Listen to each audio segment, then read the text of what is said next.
안녕하세요. 하나님이 원하시는 기도, 하원 기도에 오신 것을 환영합니다. 첫 번째 영상에서 알려드린 것처럼 이번 영상부터 몇 번에 걸쳐 교리에 대해 알아보고자 합니다. 교리하면 어렵게 생각하시는 분들이 많은데요. 전혀 그렇지 않습니다.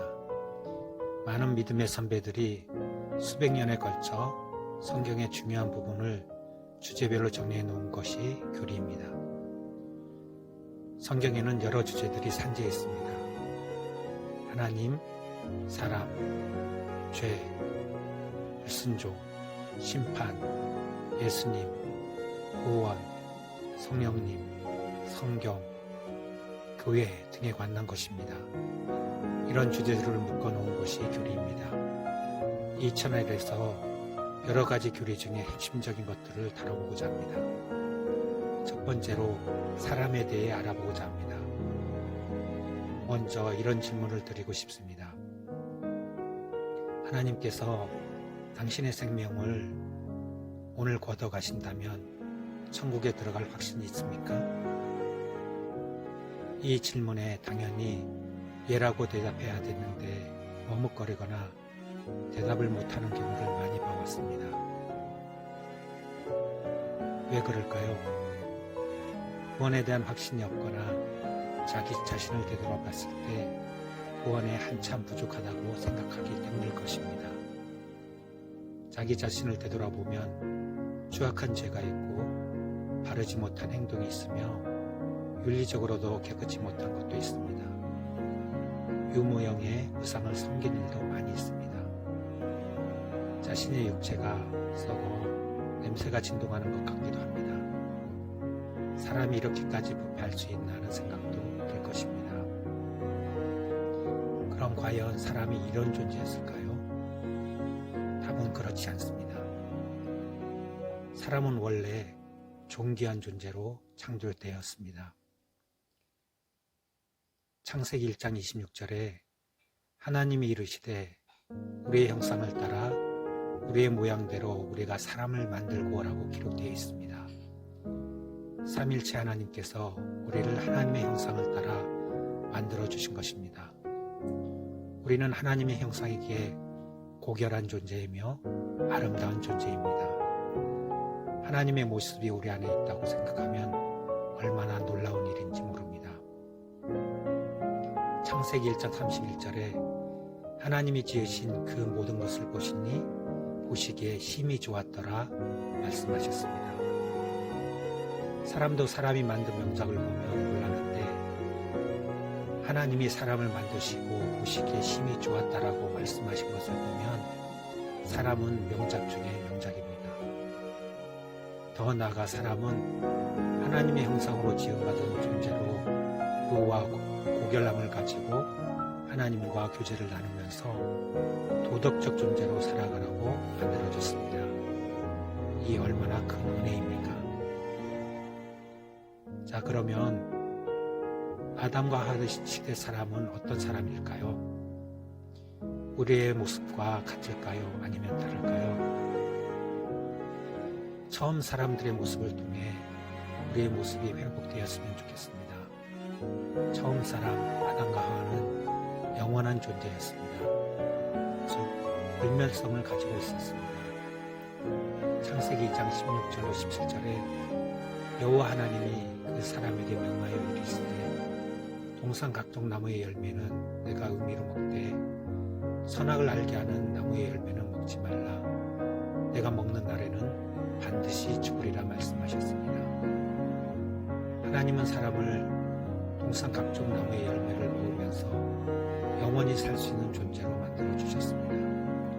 에덴 동산에서 행복을 누리며 영원히 살 존재로 만들어 주신 것입니다. 그러나 지금은 영원한 존재가 아닌 죽음을 기다리는 존재가 되었습니다. 불멸의 존재, 과연 이 일은 언제 다시 회복될까요? 두 번째로 하나님은 사람을 지적으로 도덕적으로 완전하게 만들어 주셨습니다. 한마디로 사람을 거룩하게 만드셨다는 것입니다. 하나님은 태초에 흙으로 각종 짐승을 만드셨습니다. 그리고 그 짐승들을 아담에게 끌고 갔습니다. 아담은 동물의 모습을 따라 이름을 짓기 시작했습니다. 아담이 짐승의 모양을 보고 부른 대로 각 종류의 이름이 되었습니다. 이를 보면 아담이 엄청난 지적 능력이 있었다는 것을 알 수 있습니다. 에베소서 4장 24절에 하나님을 따라 의와 진리의 거룩함으로 지으심을 받은 새 사람을 입으라 말씀하십니다. 이 말씀에 따르면 사람을 의롭고 거룩하게 만드셨다는 것입니다. 전도서 7장 29절에서도 하나님은 사람을 정직하게 지으셨다 말씀하고 있습니다. 사람은 도덕적으로나 윤리적으로 흠이 없이 완벽하게 지음받은 것입니다. 지금 사람과 차이가 많이 나는 것 같습니다. 이런 완벽함도 언제쯤 회복될까요? 지적으로 도덕적으로 완벽하게 살고 싶지 않으십니까? 세 번째로 하나님은 사람에게 피조물에 대한 완벽한 통치권을 부여하셨습니다. 하나님은 사람에게 크게 번성하여 땅에 있는 모든 생물을 다스리는 권세를 주셨습니다. 번성하는 복과 다스리는 복을 주신 것입니다. 시편 8편 6절에 주의 손으로 지으신 것을 다스리게 하시고 만물을 그의 발 아래 두셨으니라고 기록되어 있습니다. 사람이 자연을 완벽하게 다스리는 파라다이스를 상상해 보십시오. 얼마나 기쁠까요? 피조물에 대한 통치권은 만물을 제멋대로 사용하라는 권한이 아닙니다. 자연을 파괴하고 하나님이 세우신 질서를 혼란하게 하는 것이 아닙니다. 하나님의 형상으로 지음받은 사람이 하나님의 형상을 따라 하나님께서 만드신 것을 잘 관리하고 다스리라는 것입니다. 그러나 이 또한 파괴되었습니다. 과연 파괴된 자연은 언제 회복될까요? 하나님은 사람을 창조하신 후 완전한 순종을 조건으로 사람과 생명의 언약을 맺으셨습니다. 즉 말씀에 순종할 때 분별함과 지적 도덕적으로 완벽한 존재로 자연과 더불어 살도록 통치 권한도 주신 것입니다. 사람이 완벽히 살 수 있는 모든 것을 주신 것입니다. 그러나 하나님은 선악을 알게 하는 나무의 열매를 먹으면 죽게 된다 말씀하셨습니다. 하나님은 생명의 언약, 순종의 언약을 사람과 맺으신 것입니다. 그러나 안타깝게도 사람은 그 언약을 지키지 못했습니다. 결국 죽을 수밖에 없는 존재, 도덕적으로 타락한 존재, 자연을 파괴하는 존재가 되었습니다. 사람이 불순종의 결과가 어떤지 다음 시간을 통해 살펴보도록 하겠습니다. 기도하겠습니다. 우리를 아름답게 창조하신 하나님을 찬양합니다. 하나님은 우리를 완벽한 걸작품으로 만드셨습니다. 영원히 살 존재로 만드셨으며 완벽한 지혜도 허락해 주셨습니다. 하나님이 만드신 동산에서 자연과 덧하며 살게 하셨습니다. 정말 크고 놀라운 하나님의 은혜입니다.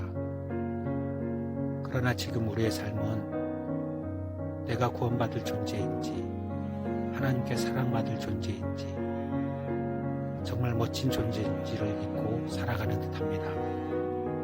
알고도 혹은 알지 못한 채 죄와 버타며 우상을 섬기며 살아갑니다. 주여 우리의 죄를 용서해 주옵소서.